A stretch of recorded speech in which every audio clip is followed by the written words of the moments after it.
हमारे साथ बने रहें। आज हम आपको बताएंगे भारत का नंबर 1 हॉन्टेड प्लेस, आप सबको भूलकर भी नहीं जाना चाहिए।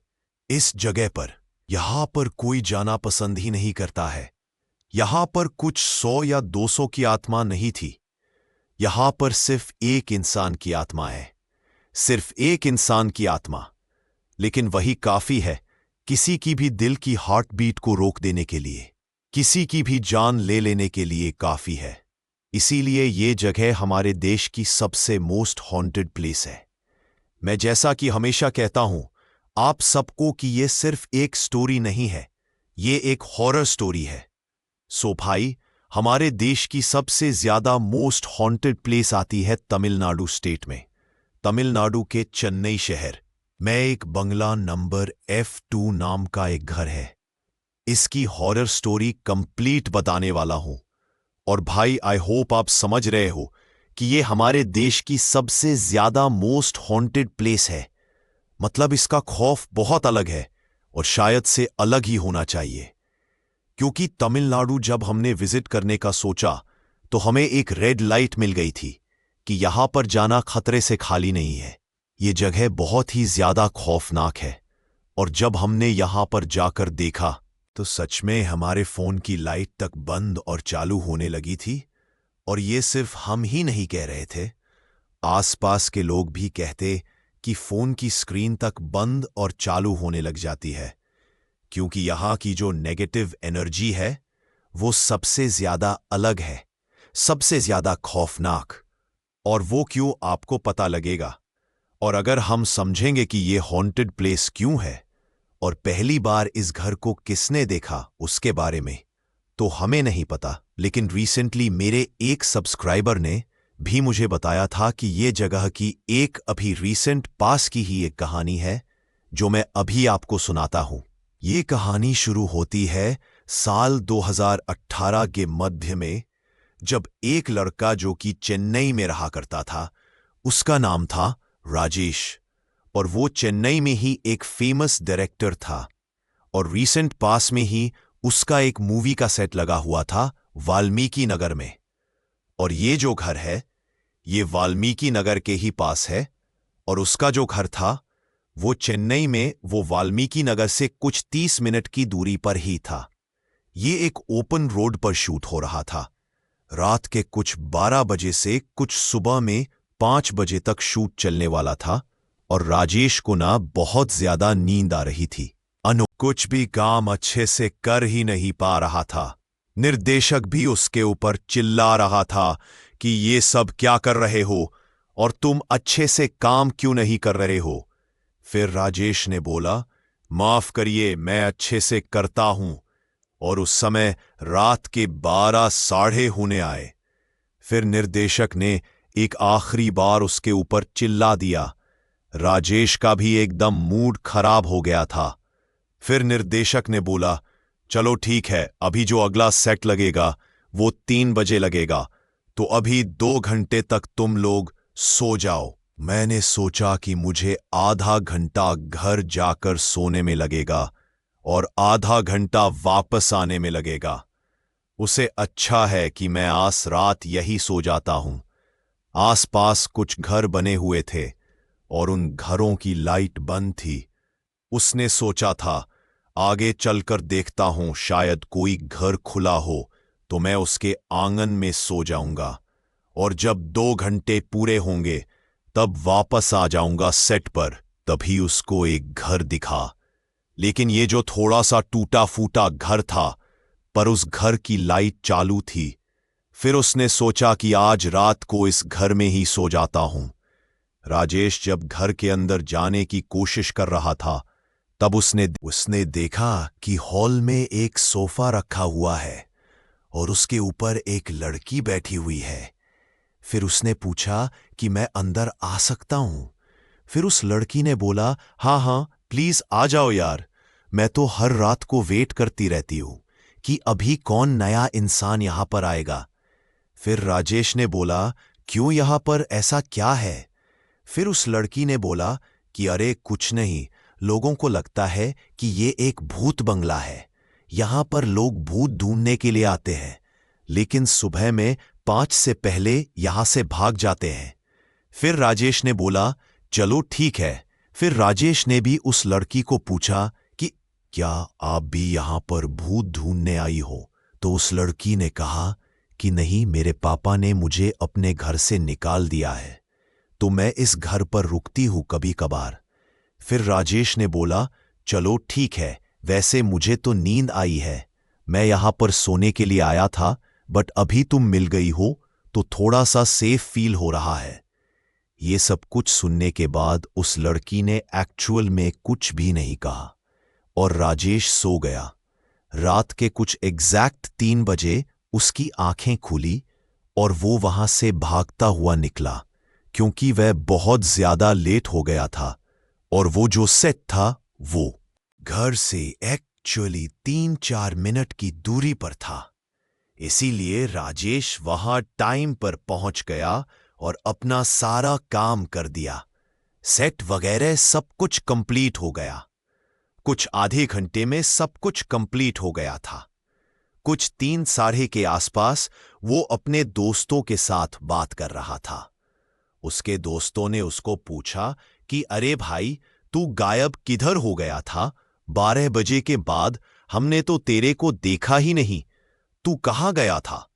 फिर राजेश ने कहा कि अरे बाजू में जो एकदम टूटा फूटा घर है वहां पर रुका हुआ था। उसके सारे दोस्त शांत हो गए थे ये सुन के।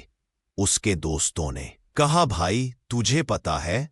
नहीं यार, उसके दोस्तों ने कहा कि भाई उस घर में अगर तू सुबह के 5 बजे तक रुक जाता ना दोस्त, तो भाई तेरी मौत पक्की थी। भाई सुबह के 5 बजने से पहले वहां की जो आत्माएं हैं वो एक इंसान की रूह को पूरी तरीके से गला देती हैं, जिससे भाई किसी की भी जान चले जाएगी। उसने बोला, भाई कुछ भी नहीं है वहां पे, मैं जाके आया यार, और ऊपर से मैं उस घर में अकेला नहीं था, वहां पे एक लड़की भी थी मेरे साथ और एकदम लाइट्स वगैरह सब ऑन थी यार। उसके दोस्तों ने बोला, भाई हम सच कह रहे हैं, ये सिर्फ हम नहीं, ये पूरे चेन्नई में ली बातें फैली हुई है, वहां से कोई भी जिंदा लौट के नहीं आता है भाई। फिर राजेश ने बोला, लगी शर्त, एक काम करते हैं, हम लोग वहीं पर जाते हैं और हम लोग जाके ये टेस्ट करके आते हैं। वैसे भी कुछ अभी 4 ही बज रहे, 1 घंटा बचा है 5 बजने से पहले, मैं वापस लौट आऊंगा। उसके दोस्तों ने बोला, भाई तू वहां से जिंदा लौटा है, ऊपर वाले का शुक्र मान, हमको नहीं चाहिए कि तू कोई भी शर्त वगैरह लगाए। फिर राजेश ने बोला, प्लीज जाके एक बार देख के आते, तुम लोग को भी दिल में तसल्ली हो जाएगी। उसने काफी फोर्स किया। फिर उन सबको लेकर वह F2 घर के बाहर लेकर चला गया। अब ये वो घड़ी है जब वो सब लोग उस बंगले के सामने आके खड़े हो गए थे और राजेश अंदर जाने वाला था। ये कहानी अब बहुत ज्यादा इंटरेस्टिंग होने वाली है, एक बहुत ही ज्यादा अलग तरीके का मोड़ लेने वाली है। अब आते हैं कहानी पे वापस। राजेश घर के बाहर खड़े और उन सबको कहा कि अगर मैं 5 बजे के बाद जिंदा इस घर से बाहर आ गया तो मुझे तुम लोग की तरफ से एक होटल में बहुत बड़ी पार्टी चाहिए। फिर उन सब ने कहा कि भाई अगर तू अंदर नहीं जाएगा तो भी हम तेरे को पार्टी दे देंगे, हमको कोई दिक्कत नहीं है, बस अपनी जान की फिक्र कर दोस्त। फिर उसने कहा, अरे मुझे कोई फिक्र नहीं है, मैं अंदर से जिंदा आ जाऊंगा। ये कह के वह उस बंगले के अंदर चला गया। राजेश अब घर के अंदर जा चुका था। उसने अंदर जाकर देखा तो ग्राउंड फ्लोर की लाइट चालू थी। थोड़ा और अंदर गया, देखा अंदर कोई भी वो लड़की वहां पर नहीं थी। उससे 2-3 बार आवाजें भी लगाई। पूरा ग्राउंड फ्लोर उसने अच्छे से ढूंढा, लेकिन वह लड़की उसको नहीं मिली। फिर पता नहीं उसको फर्स्ट फ्लोर से किसी की सफोकेशन की आवाज आने लग गई, जैसे कि कोई सांस नहीं ले पा रहा है, कोई तो तड़प रहा है। वो ऊपर भागते हुए गया और उसने देखा कि उस कॉरिडोर पर वही लड़की खड़ी थी, लेकिन वो एक बेडरूम के तरफ देख रही थी। ठीक बेडरूम के बाहर ही वो खड़ी थी और देखा कि वह बेडरूम की तरफ देख रही है। जरा मैं भी तो देखूं। उसने बेडरूम की तरफ देखा। उसने देखा कि पंखे के ऊपर एक लड़की फांसी पर लटकी हुई है और वह लड़की भी उसी को देख रही है। शॉकिंग। राजेश उस पंखे पर लटकी हुई लड़की के पास भागते हुए गया और उसके जो पैर थे उसको थोड़ा ऊपर की तरफ किया ताकि उसको फांसी ना लग जाए, वह मर ना जाए। उसने उस लड़की को चिल्ला के बोला, जल्दी से आके मेरी मदद करो। उससे कुछ भी नहीं कहा, बस वह वहीं पर खड़ी देख रही थी। फिर राजेश ने बोला, अरे जल्दी आओ ना। फिर उसने वो जो ऊपर लटकी हुई लड़की थी उसके चेहरे की तरफ देखा, और ये वही चेहरा था जो उस लड़की का था। वो दोनों लड़कियां अलग अलग नहीं थीं, वो दोनों लड़कियां एक थीं। फिर वो दोनों लड़कियां राजेश पर हंसने लग गई थी। राजेश ये देख के बहुत ज्यादा डर गया था। उसके दिल की धड़कन बहुत तेज हो गई थी। उन दोनों को वह छोड़ के धक्का मार के वहां से बाहर निकला और वो ग्राउंड फ्लोर की तरफ भागा। उसने देखा ग्राउंड फ्लोर पे कोई भी लाइट नहीं चालू थी जो उसे दिख रही थी। पहले उसे दरवाजे की तरफ देखा तो दरवाजा बंद हो गया था। वो दरवाजे को बस खोलने की कोशिश कर रहा था, लेकिन दरवाजा भी नहीं खुल रहा था। उसने घड़ी की तरफ देखा। उसके दोस्तों ने कहा था, राजेश 5 बजे से पहले बाहर आ जाना, वरना वो आत्मा तेरी रूह को गला के मार देगी। लेकिन 5 तो कब के बज के चले गए और अभी दरवाजा नहीं खुल रहा था। तो राजेश अभी बस सोच रहा था कि अब मैं करूं तो करूं क्या। और तभी उसको आवाज आई कि सीढ़ियों की तरफ से कोई तो नीचे उतर रहा है। दबे हुए कदमों की आवाज आ रही है, और कोई तो बहुत शांति से हंस रहा है और राजेश की तरफ बढ़ रहा है। फिर उसने फाइनली देखा कि वो लड़की नीचे उतर चुकी है और वो लड़की उसकी तरफ आ रही है। इस लड़की का चेहरा पूरी तरीके से पीला पड़ चुका था। उसकी आंखें बाहर आ गई थी। वो बस हंसते हुए राजेश की तरफ आ रही थी और राजेश वहीं पर बेहोश होकर गिर गया। और उसी वक्त राजेश के दोस्तों ने झटके से दरवाजे को तोड़ दिया और राजेश को देखा, और उन सब ने उस लड़की को देखा और सब ने मिलकर बोला, राजेश को बाहर खींचो इस मनहूस घर से। और यहां पर राजेश बेहोश पड़ा हुआ था। जमीन से सब ने मिलकर राजेश को उठाया और अस्पताल की तरफ चले गए, क्योंकि राजेश की हालत बहुत ज्यादा खराब थी। डॉक्टर्स ने राजेश को देखने के बाद कहा कि भाई इसे तो आईसीयू में रखना पड़ेगा। उसे आईसीयू में रखा गया। उसके दोस्त हॉस्पिटल में एक एक करके रुका करते थे। फिर राजेश हर रोज सुबह में आके यह कंप्लेन करने लग जाता था कि यार तुम लोग यहां पर रात में रुका करो। मैं जब भी टॉयलेट में जाने के लिए उठता हूं रात में, तो मेरे को कॉरिडोर में पता नहीं क्यों उसी लड़की के हंसने की आवाज आती है। ऐसा लगता है कि वह मुझे झांक झांक के देख रही है कोई। तो एक रात में रुका करो, क्योंकि मेरे को बहुत ज्यादा डर लगता है। 4 दिन तक एडमिट था, लेकिन 5वें दिन उसकी कार्डियक अरेस्ट से मौत हो गई। राजेश तो हमेशा के लिए मर गया। हमको यह जानना बहुत जरूरी है कि उस घर की असली कहानी क्या थी। वह समय था साल 2007, जब वहां पर एक खुशहाल फैमिली रहा करती थी, और उसी फैमिली में एक लड़की थी जिसका नाम था प्रिया, और उसके माँ बाप उसको बहुत ज्यादा प्यार करते थे। और प्रिया का एक प्रेमी था और वो हर रात को उससे मिला करती थी। एक दिन उसके पिता को पता चल गया कि प्रिया हर रात को किसी लड़के से मिलती है, लेकिन प्रिया बताने के लिए तैयार नहीं थी। उसके पिता ने बहुत बार पूछा, पर प्रिया ने हर बार मना कर दिया कि मेरी जिंदगी में कोई नहीं है। तो उसके पिता ने बोला, चलो कंफ्यूजन खत्म करने के लिए हम इसकी शादी करा देते हैं। वैसे भी वो तो मान नहीं रही है कि उसका कोई प्रेमी है। उसकी शादी करा देते हैं, इसमें तो किसी बात का गम ही नहीं होगा। फिर शादी के 3 दिन पहले प्रिया ने उसके प्रेमी को कहा कि आज रात में हम भाग जाएंगे, जाते हैं। उसके प्रेमी ने कहा, हां ठीक है।